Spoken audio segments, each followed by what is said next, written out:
If you're a new agent or even a seasoned agent and you're thinking about joining a team, elevating your business, and growing, then these are some essential questions that you're going to want to ask the team leader.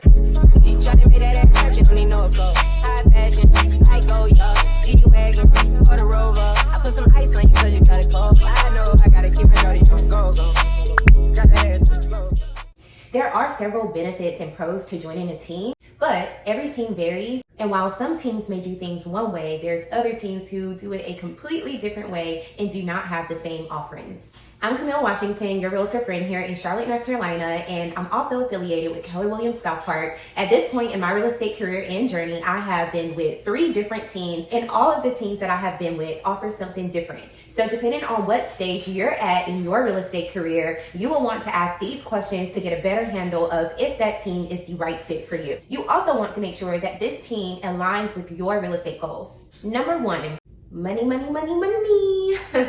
Number 1 is money. You do want to know the commission structure and the commission breakdown. A lot of times, teams will give you very general information on the commission breakdown and the fees that are involved with being a part of their team. Whether you're on a 90-10, 80-20, 70-30, 60-40, or 50-50 split, you will want to know what those splits are and what additional fees exist for being a part of their team. There are certain teams where the first few transactions that you do, you may be taxed at a higher rate, or there may be additional fees involved for helping you get started. There's other teams to where if you meet a certain quota, you may be gifted with a 100% commission after you've met your quota. So you want the full breakdown. And it's great if who you're speaking with can provide you with an actual example. You could ask them to show you specifically what that breakdown would be off of one of the agents on their teams in a recent deal that they have done. That would be very, very helpful for you so that you can see the full picture of what you're being charged, what the commissions are, what referral fees are in place, and so forth. There can be a lot of factors that goes into what you finally get on closing day and what your check will be when it is deposited to your bank account. So you want to be as crystal clear as possible prior to you joining that team so you can see what the financial breakdown is going to be and what it's going to take for you to meet and achieve your financial goals. Number 2, if that team has a transaction coordinator, you are going to want to know specifically what the duties of that transaction coordinator are. For example, on one of my teams, our transaction coordinator was responsible for ensuring all of our files was in compliance, putting dates on our calendar, and so forth. However, when I served on another team, our transaction coordinator actually also made negotiations on our behalf with the listing agent. This is important for you to know so that you can know where you're going to be spending a lot of your time and what value they're going to bring into your world and also into your real estate journey. Also, there may be a chance that this team may not have a transaction coordinator and that you may be required to do everything on your own or hire help.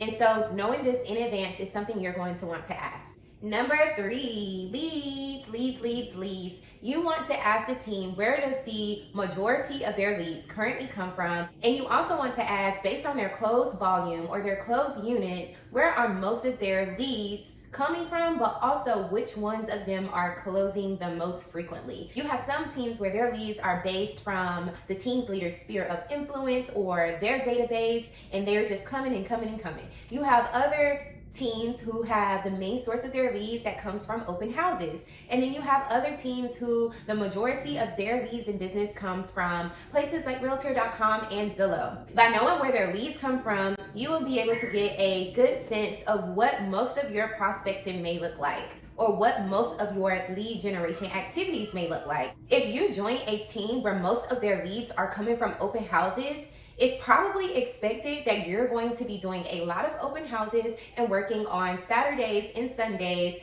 to host possibly 2 on Saturday and 2 on Sunday if that is the main source of their business. So by knowing this information up front, you can better align yourself with the team that is going to be the best fit for you. If you have a team where they get most of their business from cold calling or door knocking and you know that's not your thing, then maybe that team may not be a good fit for you. Number 4 is goals. So some teams require you to meet a certain volume per year, close a certain number of units per year. Some teams may also require you to be in the office from 8 until 2 p.m. every single day. And there's other teams who are a little bit more relaxed and don't have such requirements. You basically just sign a contract and that's it. So you have some teams that do not set any goals for their team members, and you have other teams who expect a lot from you. But you need to ask these questions and know this information in advance, because if you are a new agent and you still have a full-time job and you are not able to come into the office every single day, then that team may not be a good fit for you, because they will not be able to meet you where you currently are in this stage of your life. So by knowing the guidelines, the requirements, and goals that they set for their team members, you as a new agent will be able to better manage expectations. All right, another thing you want to ask is about any educational opportunities where you can further your learning as a real estate professional. Some teams will offer to have someone to come in on a weekly basis to teach you about different topics related to our industry, whether that be the inspection process, new construction, appraisals. They'll invite guest speakers on a weekly basis and continuously pour into your learning. You have other teams who may take care of your continuing education courses free of charge. You have other teams who will tell you to simply go to the main office and take advantage of all the learning tools that they have available. And then you have other teams who simply will not do anything and expect you to go do the learning on your own to further your education and knowledge about the real estate industry. So if learning is important to you, then I do suggest that you ask this on the interview process so that you can know in advance where your learning is going to be sourced from, if the team is going to provide it, or if you will be responsible to go and get that learning on your own. Okay, the fifth thing is that you want to ask them about one-to-one personal coaching and development. You do have some teams who hire in coaches to do one-on-one coaching with their agents. Other times the team leader may set up a weekly coaching meeting. And so you want to know if coaching is available, because if that's important to you, it's not a gimme. Every team does not provide coaching. If you know you're going to need hand-holding and someone to hold you accountable to your goals, then you definitely want to ask if coaching is available or provided on the team. The next thing you want to ask about are expenses. What expenses do you pay for as an agent versus what they pay for? There's some teams that are going to literally take care of everything for you, from the lockbox to ordering you signs, business cards. They will pay for your advertising, open house signs, literally take care of all of your needs. There's also teams that will pay for your photo shoots on a monthly basis, for a nice professional photographer to come in to do photo shoots with you, while there's other teams who may only pay for the first photo for your professional team shot picture. So knowing all of this in advance will also help you to navigate what costs that you need to be prepared for when you join this team. There's also some teams who may have incentives to where they may pay for your quarterly MLS fees or your association dues if you hit a certain quota. So knowing the full picture is going to better help you prepare financially in terms of what to prepare for. If you're a new agent and you're just starting out, purchasing all of these things from lock boxes and signs and professional photography and videography and staging for your listings and all of that can be a huge burden. But if you have a team who already has all of these items in process, they have a photographer and videographer on their team, they have light staging in an office building or storage shed somewhere off site, this is going to help you so much. It's just one less thing that you have to worry about and one less thing that you actually will have to pay for out of pocket.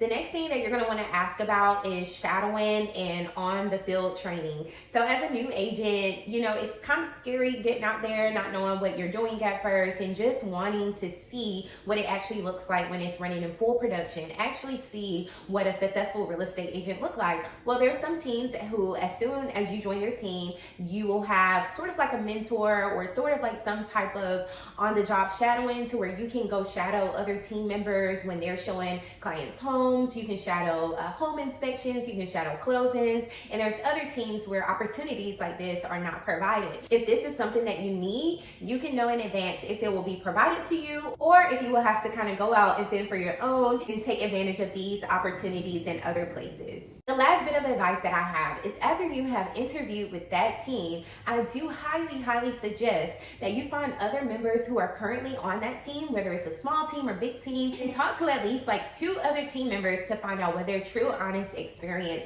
is and what it has been with being a part of their team, some of the downfalls, some of the pros, some of the cons. This may also prompt you to ask some additional questions that you didn't think of before, or just pick their brains so that you know and feel confident in the decision that you're making when you join a team.